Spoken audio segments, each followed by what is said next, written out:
Eu e a Lucineide, mão dada, fomos lá andar de pedalinho. Tira selfie aí, Lucineide, mas não põe lá não, mano, senão você não vai voltar à noite. A vida além da igreja, viu, gente? A vida. Usufrua a vida com a sua família. Cantares há um texto lá que diz que coisa boa é usufruir o fruto do seu trabalho com a sua esposa e sua família. Nós precisamos ter esses momentos. E eu sei que domingo nós falamos aqui, nós não, foi falar aqui sobre um outro personagem que é Davi. Aquele que é conhecido na Bíblia como homem segundo o coração de Deus. Aquele que também viveu processos difíceis dentro da sua vida, mas viveu também a promessa. Eu quero te fazer essa pergunta essa noite. Qual é a promessa que Deus tem para você? Qual é a promessa que Deus deu lá atrás, quando ninguém te conhecia? Aquele momento onde você estava sozinho muitas vezes. Os melhores momentos, as maiores experiências que eu, Reinaldo, tive com Deus foram só eu e o Senhor. Promessas, palavras, propósito claro daquilo que Ele faria na minha vida. A pergunta para você é: qual é a promessa que Deus deu a você? E eu vou dizer algo que a promessa às vezes ela não está ligada nem a você, mas está ligada à sua descendência, aos seus filhos, à próxima geração. Nós como igreja precisamos entender isso, que nós devemos viver o plano e a promessa de Deus, não por causa de nós, mas por causa de pessoas que vêm até nós, pessoas que precisam ser tocadas, salvas, libertas, pessoas que precisam de fato viver um novo tempo na sua vida. Então essa série me fez pensar sobre muitas pessoas, e eu gastei mais da metade da minha semana lendo sobre o livro de Jonas. Falei, vou falar sobre o livro de Jonas. Esse profeta fujão, esse profeta pródigo, né, que foge de Deus e quando obedece depois reclama que Deus vai lá para salvar o povo. E eu fiquei estudando Jonas, e num devocional com a Lucineide, a gente orando, Deus me agraciou com a vida de José do Egito. E eu falei, é isso aqui que eu vou compartilhar com os meus queridos irmãos. José tinha todos os motivos para ficar doido. Todos. José tinha todos os motivos para perder os parafusos da cabeça. Alguns personagens da Bíblia que tinham todos os motivos para ficar doido: José, Jó e o apóstolo Paulo. Todos esses tiveram motivos para endoidar, irmão, porque viveram momentos que nós vamos chamando de processo difícil. O apóstolo Paulo foi traído, o apóstolo Paulo foi difamado, ele teve que, diante da igreja de Corinto, declarar a sua autoridade apostólica e dizendo: olha os frutos do meu ministério, eu sou menor que os apóstolos. Paulo sofreu na carne o que é sofrimento, o que é perseguição, no sentido de ver a igreja virando as costas para ele. Homens que de fato fizeram história. E José não foi diferente. Quem é José do Egito, pastor Reinaldo? Inclusive quero te convidar para estar sábado aqui, principalmente quem já foi batizado e que vai se batizar. Nós teremos sábado aqui, todos os sábados, um encontro de escola bíblica. Vamos estudar a palavra aos sábados. Só não lembro o horário agora, irmão, me ajuda aí. Depois a gente coloca 15 horas. Hã? 15 horas. 15 horas no sábado. Nós queremos estudar a palavra, já aprender as escrituras. Amanhã vai ter um grupo de jovens aqui, que é um Integra Jovem, estou lembrando, viu, Eder? Só pastor, não esquece de lembrar. Amanhã tem um grupo de jovens aqui que vai ouvir o pastor Reinaldo pregar. Coitados, eu não vou pregar santidade para vocês, a palavra de Deus, é isso aí. Então, você que é jovem, vem para cá acompanhar um pouquinho que você precisa. Tá bom? O que é isso aqui? 8 horas. Ele fez assim, ó. Tchau. Então vamos falar um pouquinho sobre esse homem chamado José. Em primeiro lugar, nós vamos ler aqui o texto. Eu quero que você abra sua Bíblia comigo em Gênesis capítulo 37. Nós vamos ler a partir do versículo 5. Quem é esse homem, pastor? Quem é esse homem?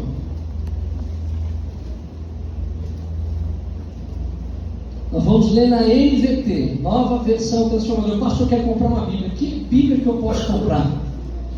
Compre Bíblia, irmão. Tem celular, compre Bíblia, leia.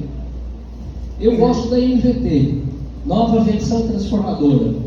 Outra versão que gosto muito, NVI. Gosto muito também. São as duas que eu mais leio. Mas existem outras. Nós usamos muito a NVT. É uma tradução mais contemporânea, mais fácil para a gente compreender. Tá bom? Capítulo 37 de Gênesis, versículo 5, diz assim. Todo mundo achou aí, né? Está na tela, né? Muito bem. Certa noite, José teve um sonho. E quando o contou aos seus irmãos, eles o odiaram ainda mais. Ouçam este sonho que tive, disse ele. Estávamos no campo, amarrando feixes de trigo.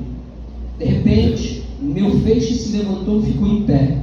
E seus feixes se juntaram ao redor do meu e se curvaram diante dele. Seus irmãos responderam: você imagina que será o nosso rei? É isso, José? Você imagina que será o nosso rei? Pensa mesmo que nos governará? E o odiaram ainda mais por causa dos seus sonhos e de maneira como os contava. Pouco tempo depois, José teve outro sonho e mais uma vez contou aos seus irmãos. Ouçam, tive outro sonho, disse ele. O sol, a lua e 11 estrelas se curvavam diante de mim. Desta vez, contou o sonho não apenas aos seus irmãos, mas também ao pai, que o repreendeu, dizendo: que sonho é esse? Por acaso eu, sua mãe e seus irmãos viremos e nos curvaremos até o chão diante de você? Os irmãos de José ficaram com inveja dele, mas seu pai se perguntou qual seria o significado do sonho. Aqui a gente tem esses primeiros versículos que estamos lendo. O livro de Gênesis, a biografia de José, vai do capítulo 37 até o capítulo 50. Então é muito extenso a história. Vou tentar trazer aqui alguns flashes da vida e da carreira, da existência, da trajetória de José, com as lições que queremos ouvir essa noite. Aqui a gente tem esse jovem que chega diante dos seus irmãos e tive um sonho. E nesse sonho, vocês, 11 feixes, se dobram diante do meu feixe. Nós estamos colhendo trigo, e 11 deles se dobram diante de mim. E os irmãos dizem: você vai nos governar? Você acha então que vai reinar sobre nós? Depois ele tem um segundo sonho. E esse sonho diz que o sol, a lua e as estrelas, todos se dobram diante dele. E o pai repreende: você é louco, menino? Você acha que eu, sua mãe e seus irmãos vão nos submeter e vamos você reinará sobre nós? Nós serviremos você? E diante disso, o que gera na família? Mais luta. José é um menino que o texto já no versículo 5 diz que os seus irmãos odiaram ainda mais. O texto já diz que ele já era odiado. O texto do capítulo 37 continua. Olha só o versículo 19 que diz: lá vem o sonhador. Disseram uns aos outros: vamos matá-lo e jogá-lo em uma dessas cisternas. E a gente diz ao nosso pai que um animal selvagem o devorou. Então toda essa cena que ele tem do sonho, e ao contar o sonho, ele gera um problema dentro do lar, dentro da família, a inveja, dentro de sua própria casa. Em primeiro lugar, para a gente pensar aqui, são 3 coisas que eu quero falar essa noite. É Deus quem dá o sonho. José é o sonhador, e toda a trajetória de José foi porque Deus era com ele, e aonde ele estava, Deus prosperava o seu caminho. E de maneira estratégica, por 3 vezes, nós vemos José sonhando e interpretando sonhos. Deus tinha algo para José. O sonho falava de futuro. Tu serás meu rei? Teria que servir você? O sonho de José falava sobre propósito. De fato era algo grande que a família não mensura. Há situações nas nossas vidas que quando Deus dá um sonho, quando Deus dá uma visão, quando Deus dá uma palavra profética, às vezes ninguém acredita. Por isso que os visionários, eles estão além do seu tempo, eles estão vendo o que ninguém vê. Esse homem, José, teve um sonho, é Deus que dá o sonho para José. E esse texto fala de propósito, de futuro. Talvez você tenha recebido muito tempo lá atrás uma palavra que está acerca do futuro, de um propósito que ainda não se cumpriu, e que muitos à sua volta já questionam. Não, que você comeu cebola, mãe te sonhou, assistiu o filme do Rambo e sonhou. Não tem nada de Deus nesse negócio. Mas quem vive por uma visão, por um sonho, por uma promessa, vive e aguenta o rojão. E José aguentou, irmãos. José entra num processo na sua vida de dor, de luta, de intensidade, porque ousou viver esse sonho. Esse sonho tem a ver com autoridade. Os seus pais e seus irmãos estão falando: você será a autoridade sobre nós. Agora, quem naquele tempo, quando ele conta o sonho, imaginaria que José seria o governador do Egito? Quem naquele tempo, quando José teve o sonho, imaginaria que ele resolveria um problema político, social do Egito e das imediações das cidades e dos estados que estão perto do Egito? Há uma fome, há uma luta, há um tempo de escassez que virá, e é ele que vai resolver isso. Quem imaginaria que José lá atrás seria um governador, alguém com autoridade dentro do Egito? Afinal, ele nem está lá. Afinal, ele está com seu pai. Afinal, ele está com sua família. Ninguém acredita na sua palavra. Por que um garoto? O que vem de um garoto? Preste atenção, porque esses primeiros capítulos é Deus que dá o sonho a José. Esse sonho fala de futuro, esse sonho fala de propósito. Esse sonho tem a ver com a autoridade que Deus está dando a José. A autoridade não é uma coisa comprada, adquirida. A autoridade é alguma coisa que Deus dá, e há um reconhecimento da autoridade. Eu posso trazer aqui o maior pregador da cidade, o apóstolo, o bambambam das pregações, mas ele vai embora. A igreja sabe que a autoridade está sobre aquele baixinho chamado Reinaldo. A Bíblia diz, quando vai falar sobre a autoridade, principalmente pastoral, vai falar: o anjo da igreja escreve. Há algo a mais sobre a autoridade de um pastor. E aqui eu estou falando do anjo da igreja. É sobre isso que o sonho de José trata. Sobre futuro, sobre propósito e sobre autoridade. Ainda que ninguém está vendo ainda naquele momento. Esse sonho gera inveja. Esse sonho de José, ele gera uma inveja. Os seus irmãos vão tramar a morte de José. José está incomodando até os seus irmãos. Imagina como era talvez essa família.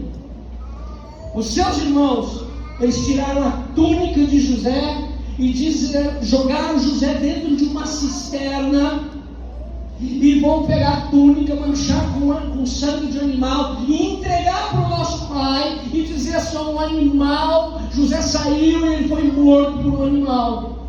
E é essa história que eles vão contar para o pai deles. Eles tiraram a túnica, eles contaram uma mentira, eles sustentaram uma mentira, mas eles não tiraram de José o sonho dele. Você pode passar o pior momento da sua vida. Perceba o que eu vou dizer aqui. Podem roubar tudo de você, mas não vão roubar o sonho ou a promessa que Deus tem dado a esse homem, José, e a nós. Que muitas vezes tem a ver com descendência, tem a ver com o futuro, com pessoas, com o reino de Deus. José, na história dele, um pouco mais adiante, ele já está dentro da casa do oficial de Faraó, que é Potifar. A mulher de Potifar acusa José de assédio. E ele tem a capa de José nas mãos e diz assim: ó Potifar, ele tentou contra mim, ele me assediou, vai atrás dele, prenda ele. os irmãos tiraram a capa, mas não tiraram o sonho. A mulher de Potifar tirou a capa, mas não tirou o sonho de José. E agora, José está na cadeia. E agora, na prisão, ele vai conhecer o copeiro. Ele vai conhecer o cozinheiro de Faraó, que também está lá. E lá, ele vai também ser usado por Deus. O processo da vida de José foi tão intenso, tão difícil de lidar, tão dolorido, que para muitos de nós falam assim: meu Deus, eu acho que eu preciso ir na Universal lá para passar no Vale do Sal. Você dá risada? Tem gente que acredita nisso. Joga salzinho, ó. Eu pego 1 quilo de sal, todo mundo, você vai jogar um salzinho assim, ó. Quem é que tá? Irmão, não é assim.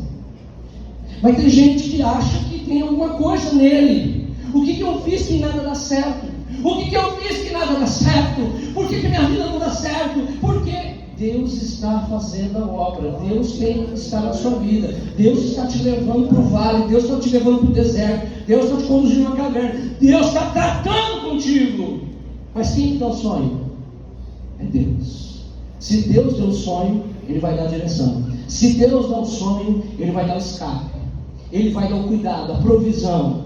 Irmãos, eu acho maravilhoso isso, porque quando eu vejo o processo que esse homem vai entrar, é difícil, gente. Ele é jogado na cisterna pelos seus irmãos. Ele é vendido como escravo para os ismaelitas por 20 moedas de prata. Para aqueles que gostam de estudar a Bíblia, José é um tipo de Jesus que foi traído pelos seus irmãos por 20 moedas de prata. A sua túnica tem uma tipologia linda sobre a vida de José e Jesus. Para quem gosta de estudar. E aqui a gente vê os ismaelitas. Ele é vendido como escravo para os ismaelitas. Está lá no versículo 27 e 28. Ele é vendido agora pelos ismaelitas para Potifar, oficial egípcio de Faraó. A mulher de Potifar mente o acusa. José é preso. E agora a gente vê assim: acabou. É na prisão, onde parece que tudo está acabado, é que Deus agora vai começar a ascensão da vida de José. Porque ele viveu um sonho. E aquilo que os irmãos não entenderam, aquilo que o pai e a mãe não entenderam, vai começar a se cumprir.